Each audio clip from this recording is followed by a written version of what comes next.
welcome to ILTV's Evening Update. I'm Denise Wood here with the latest news from Israel. A site affiliated with the Islamic State has claimed responsibility for this morning's attacks in Belgium, which killed more than 30 people and injured dozens. The terrorist group says it carried out the attacks against Belgium because of its participation in the US-led coalition against the Islamic State.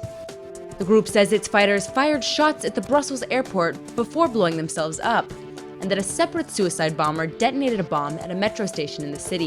The IDF has announced it's closing off the West Bank during the Purim holiday from Wednesday to Saturday. The move is being taken as a preventative measure against terror attacks during the Jewish holiday. The Israeli army says Palestinians will be barred from entering Israel during those days, except for in exceptional cases. The West Bank wasn't closed off during Purim last year, but the Israeli government says that in light of the wave of terror, the move is needed this year. The closure will affect tens of thousands of Palestinians who legally work in Israel, although they'll still be able to enter Jewish settlements in the West Bank. Israel is known for its famed cosmetics company, AHAVA, Dead Sea, but the BDS movement and European sanctions are forcing the company out of its home in the West Bank.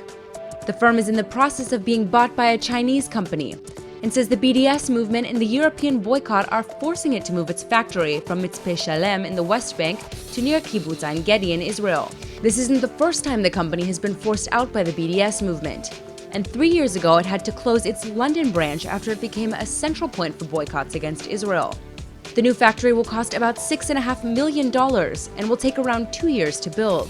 AHAVA isn't the only Israeli company that's recently been forced out of the West Bank by the BDS movement.